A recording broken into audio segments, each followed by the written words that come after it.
Jai Hind everyone, welcome back to our channel. I am one of the member of the Bodhi classes. Today we are here to discuss the importance of this day regarding population, which has always remained one of the very hot debatable issue. तो आज का दिन बहुत ही ज़्यादा important है क्योंकि आज के दिन हमारी जनसंख्या 8 अरब हो चुकी है. It has reach to 8 billion. अब मैं आपको बताना चाहती हूँ एक ऐसा फैक्ट जो बहुत ही शॉकिंग है और जो हम सबको सोचने पर भी मजबूर कर देता है. वो ये है कि 1804 में हमारे प्लैनेट की पॉपुलेशन थी 1 बिलियन.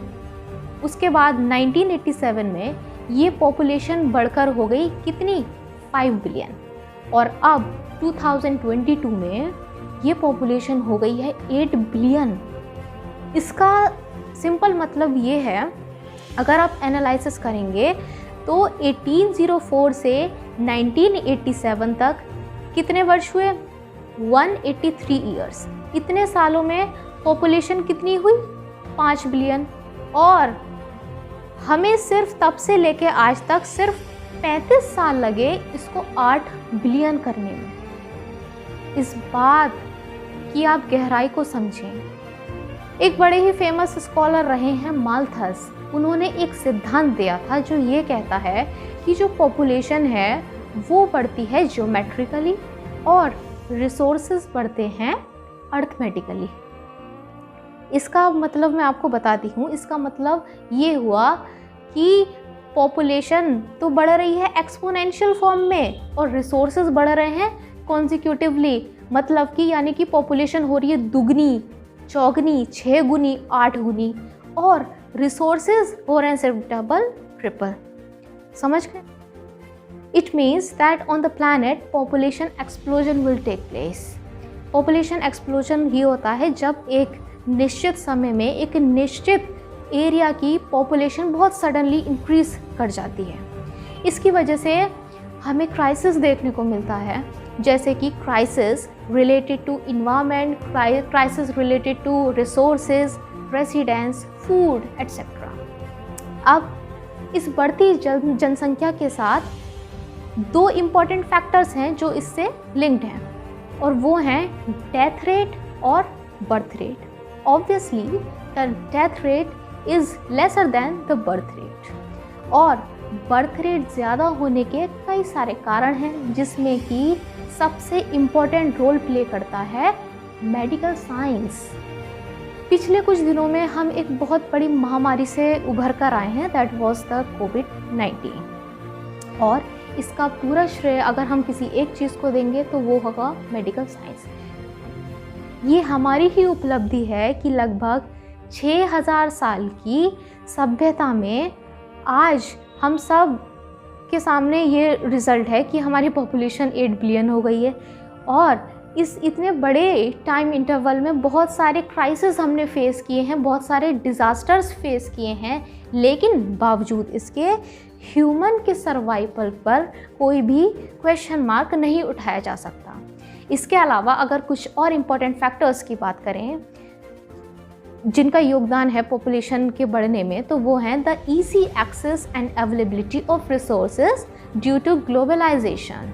ग्लोबलाइजेशन ने आज हमारे सामने सर्वाइवल के बहुत ईजी टास्क उपलब्ध करा दिए हैं, जैसे कि जो चीज़ हमारे पास अवेलेबल भी नहीं होती वो भी हमें मिल जाती है. For example petrol. तो ये सब पॉसिबल हो पाया just due to the globalisation. अब हालांकि ये हमारी एक उपलब्धि रही है, लेकिन we have to make sure कि इससे होने वाले क्राइसिस की रोकथाम पर भी हमें ही बल देना है. We have to think to save this planet. Problem ये है कि बढ़ती जनसंख्या की रोकथाम के लिए एक ग्लोबल लेवल पर कोई सिमिलर लॉज नहीं है. सिमिलर लॉज बनाए भी नहीं जा सकते और ग्लोबल लेवल की ही क्या बात करें हम, और ग्लोबल लेवल पर भी क्या बात करें हम. अगर हम नेशनल लेवल की बात करें तो हमारे देश में भी कोई ऐसा एक कानून नहीं है जो बढ़ती जनसंख्या पर उसकी रोकथाम पर बल देता हो. बनाया भी नहीं जा सकता। क्यों नहीं बनाया जा सकता? वो इसलिए क्योंकि जो पहले से ही बने हुए नियम कानून हैं, हमें उसमें भी बदलाव करना होगा। जैसे कि लॉ फॉर इन्फेंटिसाइड में अमेंडमेंट लाना होगा, यानी कि भ्रूण हत्या। और इसमें अमेंडमेंट लाने का मतलब है हमारी ह्यूमैनिटेरियन वैल्यूज़, हमारी कल्चरल वैल्यूज़ को चैलेंज करना। हमारा देश इसके बिल्कुल भी पक्ष में कभी नहीं रहा। अब इसका सॉल्यूशन क्या हो सकता है? इसका सॉल्यूशन ये हो सकता है कि इसे रोकने के प्रयास में हमें इंडिविजुअल लेवल पर प्रयास करना होगा। इंडिविजुअल लेवल पर जब हम सब कलेक्टिवली प्रयास करेंगे, तब जाके कुछ हमारे सामने पॉजिटिव रिजल्ट सामने आएंगे। इसका one of the important factor है फैमिली प्लानिंग, जिस पर सरकार भी काफ़ी बल देती है।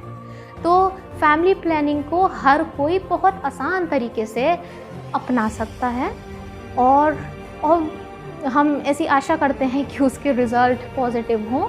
इस बढ़ती जनसंख्या में थोड़ी सी रोकथाम लाई जा सके। आज इंडिया वर्ल्ड का सेकंड मोस्ट पॉपुलेटेड कंट्री है और अगले साल तक India will be the most populated country of the world. तो हमें इसको मोस्ट पॉपुलेटेड ना बनाकर, बल्कि we have to make sure that we have to make India the most powerful, the most liberal and the most beautiful nation of the world. Thank you. We'll see you in the next video.